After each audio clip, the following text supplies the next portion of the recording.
the right, Aaron on the left. Amulet Titan versus Infect. And like I said, Ross has to be sweating this matchup a little bit. As far as main deck interaction, you're mostly looking at Engineered Explosives, Pact of Negation, winning. That's the form of interaction, I guess. Yeah, it's funny. You had asked how important is play draw.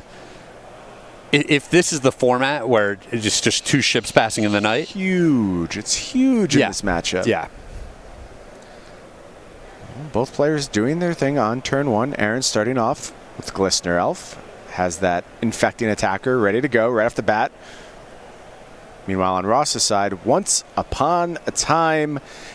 It's crazy that here's a free cantrip going 5 cards deep, and it seems like the least of the problems right now.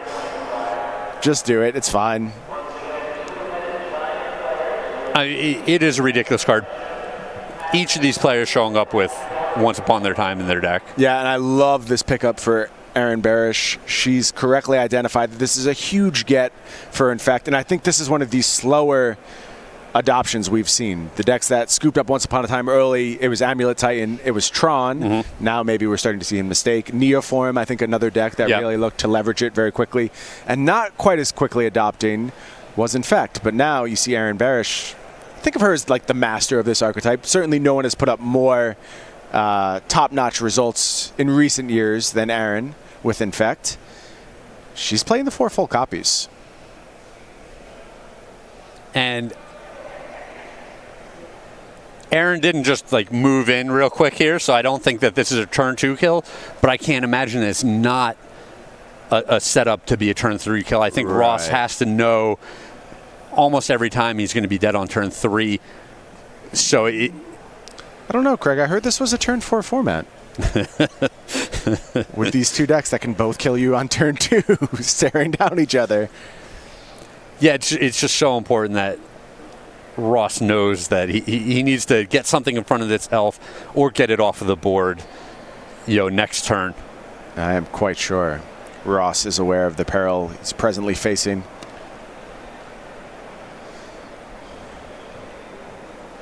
We are going to have a deck tech with Erin later on in the day.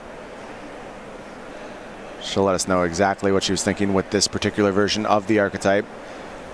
Just going to be a follow-up 2-drop here. Blighted Agent is the play. Now Ross has a second Amulet in hand, and that's how you can really go off with Amulet Titan. Yeah, this is potentially the hand. Ross is going to play it. Does he has the bounce land. Does he have the Azusa? He's got the Summoner's Pack too. I think Ross is actually going to win this turn. We're going to do it? Prediction. I think so. Ross has that little smile. If he has either Primeval Titan or Azusa in hand, he's got it because he's got a Summoner's Pact. So here's our first bounce land play. That is going to make a bunch of mana. 4 mana floating.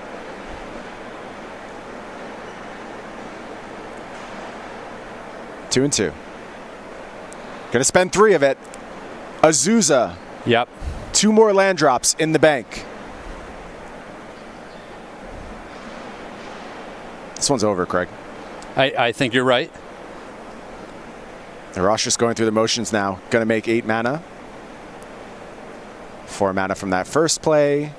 4 mana from the second play. Now this assumes Ross doesn't have key components in hand, which is always a possibility. Yes. Yeah, if you've drawn certain lands, then you can't find them and have them untap. He's also got with the Titan. He's got second pack too. That makes it almost certain. Regardless, I mean, he would have to have a very specific combination of cards in his hand for this not to be lethal. 3 mana floating. Ross going to get some more lands.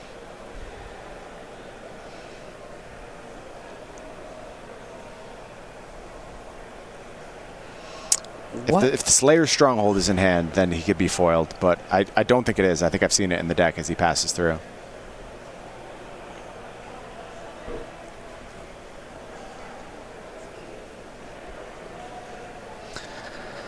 What a ridiculous format. Yeah, gonna make 6 more mana.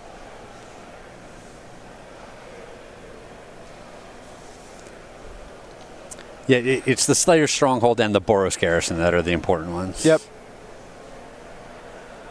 Bounces that Talaria West. Back to hand. Does have another Summoner's Pact. Transmutes Talaria West. Ross right now crossing his T's, dotting his I's. I have a feeling this Talaria West is going to get like Pact of Negation. Yeah, I mean, Ross doesn't even know what he's getting that for. He just has this much luxury built into his hand. Gonna go get Summoner's Pact, another Primeval Titan.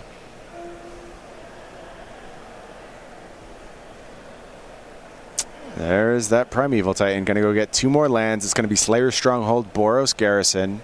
I think you passed it, Ross.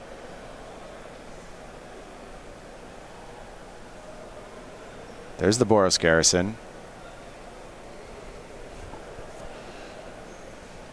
There we go. He had the double strike land pulled to the front of his head. I was so afraid he was going to grab the wrong Boros land. I think that was just for the shortcut when I attack. Right. I'm going to get this. Right. Yeah, but just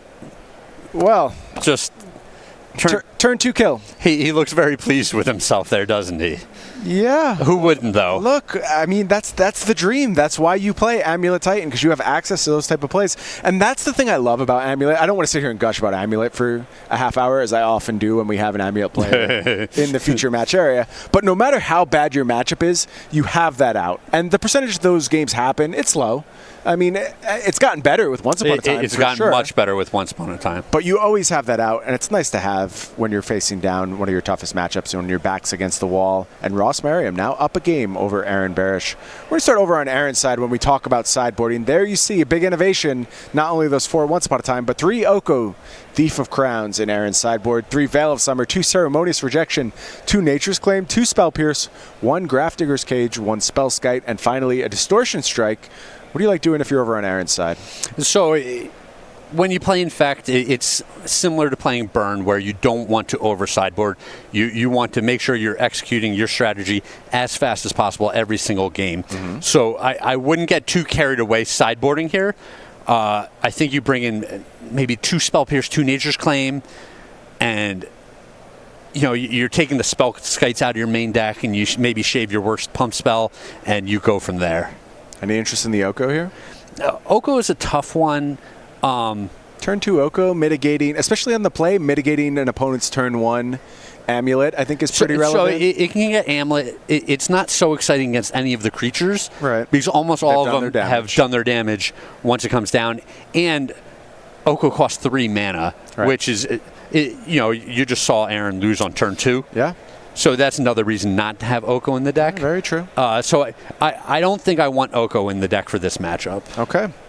Meanwhile, over on Ross's side, we were looking at 2 Disdainful Stroke, 2 Dismember, 2 Tireless Tracker, 2 Oko Thief of Crowns, an Engineered Explosives, a Cavern of Souls, Field of the Dead, Ghost Quarter, Radiant Fountain, 1 Ramunap Excavator, and finally a Force of Vigor. What are you doing if you're on Ross's side? So it's interesting seeing so many lands in Ross's sideboard. I love this setup. It's so contemplative of the addition of Once Upon a Time. Sure. Well, but it also speaks to all the deck building restrictions where you want a lot of these cards in your deck, mm-hmm, but there's not room to do everything else you want to do in your main deck. Right. And I think it's just smart to have them in your sideboard. A lot of people would be like, all right, what are the 3 worst lands? What don't I want for the metagame right now? And they just wouldn't have access to them at all. Mm-hmm. And they would have more sideboard cards, so to speak. Yeah, I mean, these lands are problem solvers. They deal with whatever ails you. They really have such versatility in this deck. I like that they're in there. For Ross, in this type of matchup, I'm bringing in the 2 Dismembers. I'm bringing in the Engineered Explosives. Oko is a weird one where it's like maybe if I'm on the play, I can play this card, but if I'm on the draw, I just don't want it in my hand. Right. So just some real light sideboarding, and you mulligan aggressively. Yeah, one of the things I like about Oko is it's a bit of a hedge where you don't know what your opponent's doing exactly in post-board configurations, but given the way Infect plays its game, it's unlikely that Oko gets a ton of utility against most of the setups. Sure. That Infect is likely to have. The Ghost Quarter is coming in. Yes, it is. For sure. Yeah. Well, we spent the early part of this round talking a bit about Pioneer. If you're hungry for Pioneer games, I know they're playing over on Versus Live every Tuesday, Thursday, 1 p.m. Eastern. You can see Ross Merriam taking on Corey Baumeister in most configurations, though sometimes special guest is thrown into the mix there. Check that out right where you're watching this tournament today, twitch.tv/StarCityGames. It's like Aaron on a mulligan this go-around. Headed down to 6. Ross keeping 7 there. You see Oko. Okay. How do you feel about that, Craig Kremp-Elks? Well, it looks like he has an Amulet of Vigor as well, so he's going to be able to play that Oko on turn 2 most of the time. And is that good enough? Well, it's a sweet spot to be in. Yeah.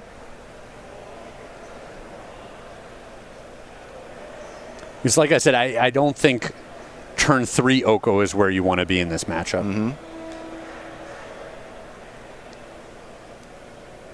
Aaron pulling out a new 7, trying to configure a good 6 for this matchup. I think she just wants to go fast. Oh, for sure. She's just like Sonic the Hedgehog in this matchup. Got to go fast.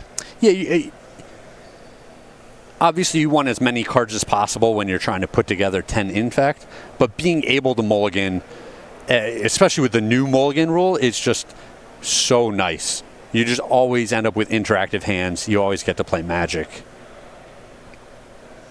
But a retrospective on the new mulligan rule. We're a few months in now. Thumbs up from you? I think it gets a big thumbs up from me. It does get a thumbs up from me. I kind of wish a way a lot of Magic gets played was more interactive. Mm-hmm. So like the good decks still mulligan and they're just so good. You know what I mean? I think the rule is fine, but it's being tested by some of the present cards that are seeing a lot of play. Things like Once Upon a Time to set up your turn 1 accelerant. Oko on Moles to 5 over and over and over. That is frustrating. I will give you that. But I think that's more about the cards in the format than the rule itself. Turn 1 Hierarch for Aaron. Turn 1 Amulet for Ross. And Aaron just going to ship the turn back.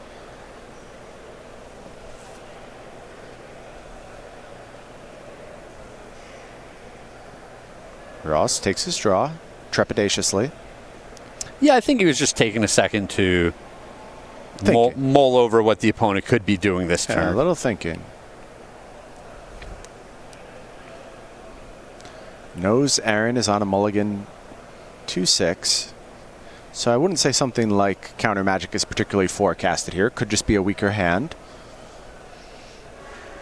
Yeah, I think you still consider something like Spell Pierce as a possibility, and you ask yourself, can I play around this or not right now? Yeah, Ross is going to have to think about that.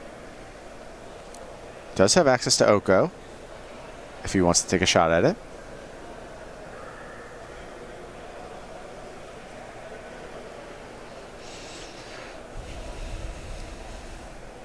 Is going to play Breeding Pool and play Ancient Stirrings.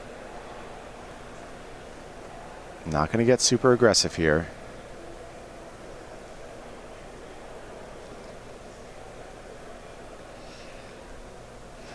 And Ross is on the newest iteration of this deck that plays lots of forests in order to leverage Castle Garenbrig. Yeah, as well as Field of the Dead, another important addition. Now we have 2 forests, 2 snow-covered forests.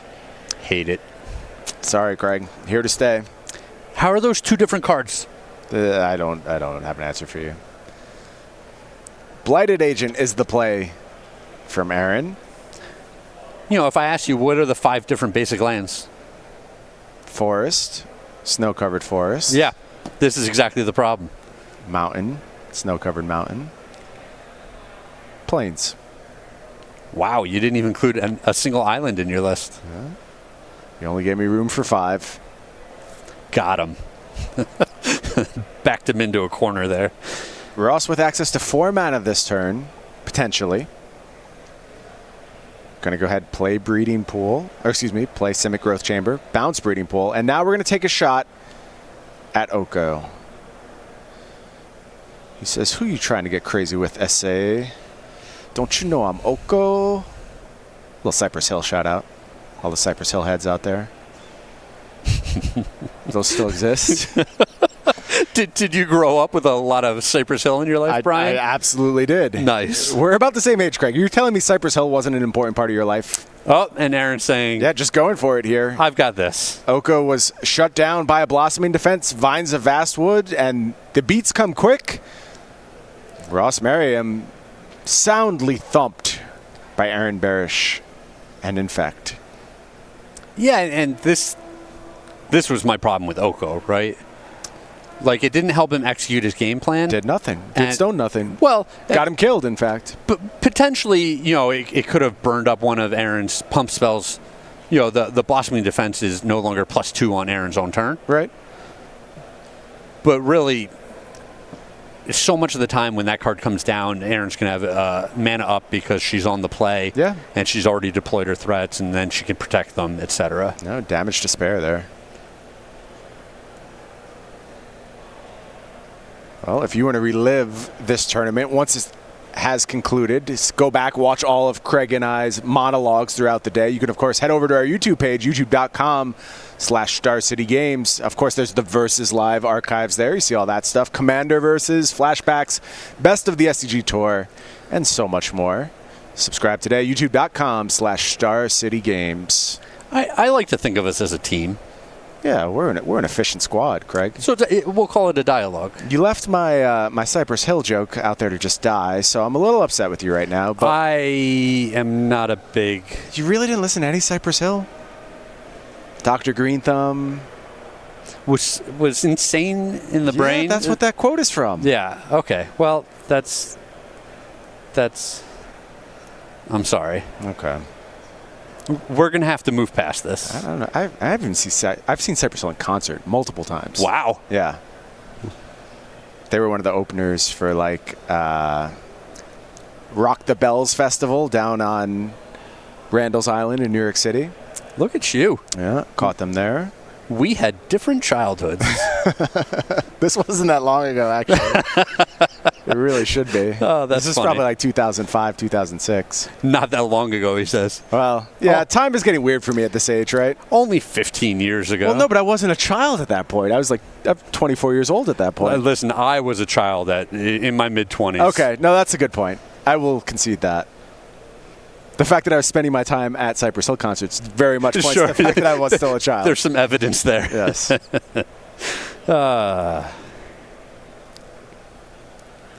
Very good point.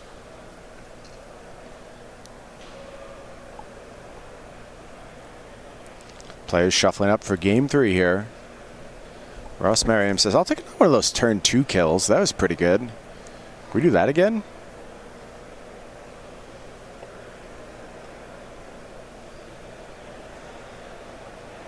Not the most interactive games of Magic being played here.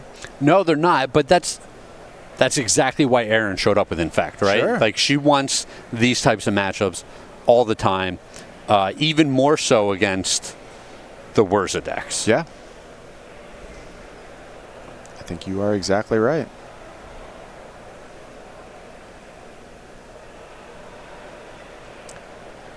Infinite life, you say? Yeah, not going to get the job done against Infect. Poison you. Get poisoned. Pretty glad there's no infecting going on in Pioneer. There's Electrostatic Pummeler and Teamer Battle Rage. You can team that squad up if you want. I've seen some of that happening. Get a little energy going. Yeah. Yeah, it's funny because energy was... in its time in Standard, it was a little too good. Mm-hmm. A lot of those cards getting banned. But not quite good enough to break into, a bigger format like Modern. I think it's right on the cusp in Pioneer. So Pioneer might be that sweet spot. Yeah, you see a lot of folks trying to make it work. Pretty decent hand from Ross here. You see Sakura Tribe Scout, Amulet, and of course Summoner's Pack. That'll transition into a Primeval Titan nicely. Yeah, he just doesn't have any of the Karoo lands, does he? Right. And those are just so important. They are. They are. Ross is going to have a think about this one. Sunhome in hand, too. That's not ideal. And looking at his hand, this is the I'm going on turn 2 type of hand. Is going to keep. And is going to go ahead and lead with Sakura Tribe Scout. So if you're trying to do something big on turn 2, maybe turn 3, it doesn't give you a lot of draw steps to draw that Karoo. You are correct. Here's Once Upon a Time from Aaron. Going to grab Noble Hierarch. And the quality of Aaron's hand just improves so dramatically at no cost. Card is so good in this deck. The other sweet thing about Once Upon a Time and Infect benefits a lot from leaving open mana and not necessarily spending it. Yeah. So when you attack, you want to have the threat of Pump Spell, but you don't always want to go for it. In fact, you usually want to play as slow as you possibly can, as safely as you possibly can. Once Upon a Time does something to fill in the gaps of that strategy. You leave up mana on a turn, you're able to convert Once Upon a Time on end step to another Inkmoth Nexus, a Noble Hierarch. So many different strategic possibilities with the card. It is an impressive card. In the same way, Ross, we mentioned, needs a Karoo here. If he draws Once Upon a Time, it basically functions as another look. Oh, yeah.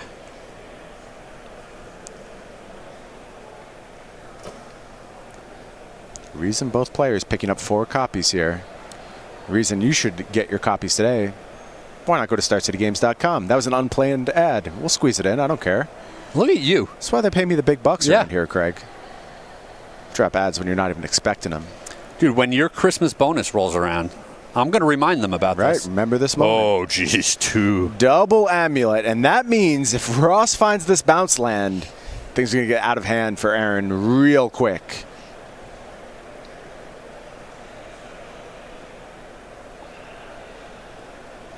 Aaron, for her part, would love to just kill Ross right now. I think that's unlikely.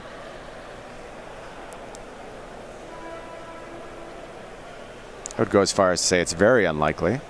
It is, especially Ross, I'm sure, is more than willing to block with his little 1/1 right now. Absolutely. God, Once Upon a Time also fuels your delves for your Become Immense. Yep. But it's expensive. It costs you 0 mana to do that. Such a huge cost. It's okay, though, because other spells with an alternative cost of 0 mana haven't ever been a problem. Right, they've all been fine. They haven't needed to be banned. Here's Might of Old Krosa on that Glistener Elf. Aaron going to go ahead and attack with this 5/5. Like you said, I do think Ross very incentivized to block here. Oh, the little shift. Yeah, the little adjustment in his seat, saying, "Ooh, this could be a big one." I think Ross let it through.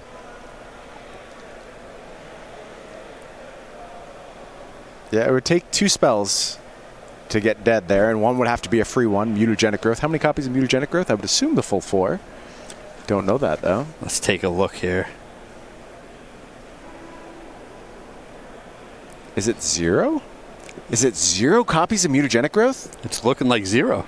Wow. That's a surprise. I am surprised. Don't get me wrong. I trust Aaron's opinion over my own, for sure.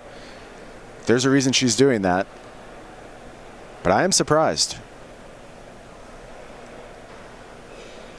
There you see that Infect counter popping up over Ross's head. 5 Infect now. I'm assuming didn't find the bounce land because he would just be slamming it. Here's Ghost Quarter.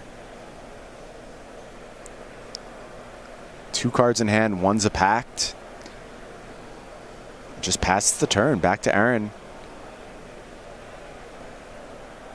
Now this turn is scary for us. Yeah, there's a lot of big cards here. Here's an untapped Breeding Pool. Noble Hierarch. Tax time. 2/2 Glistener Elf.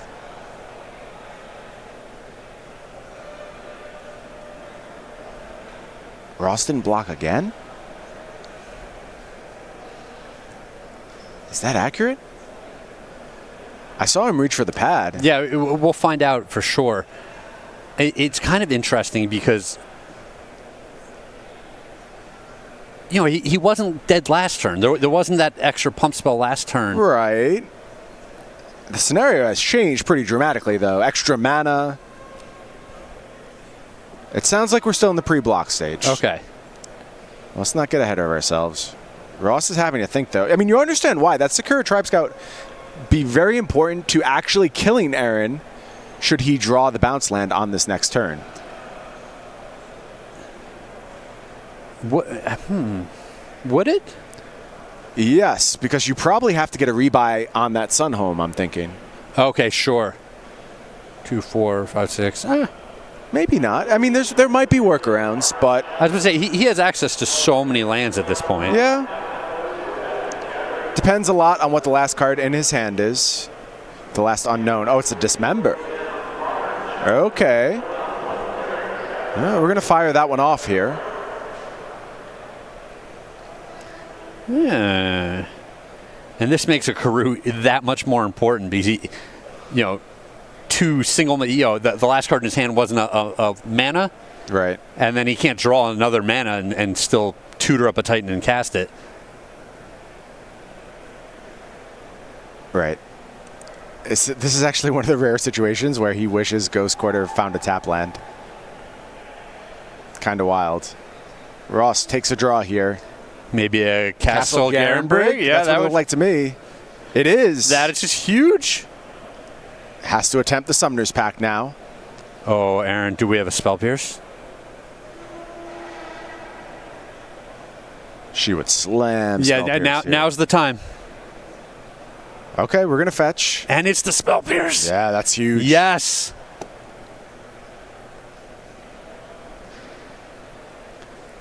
Ross is in this awkward spot where I think he has to pay for this. Absolutely has and to. Get a stinky chump blocker, but the next turn he's got to pay for the pact. Yeah. That's not great.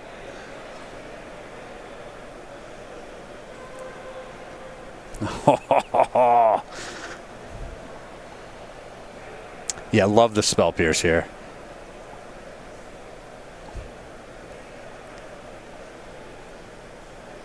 Yeah, perfect timing. I think that's the thing people often miss about Spell Pierce. You don't need to actually counter the spell. You just need to mess up timings a little bit. Yeah, I mean, this Spell Pierce is like 2 time walks. And old Ross is just going to get the Titan. Going to play Castle Garenbrig. Pass the turn back. Yeah, he's saying, I'm not even bothering with the chump blocker. I'm either dead or I'm Aaron's not. just going to show a bunch of pump spells, and that is going to get the handshake. Aaron Barich takes down Ross Merriam. And you see him pointing like, I this, I that, and like, yeah. one Karoo, and it's just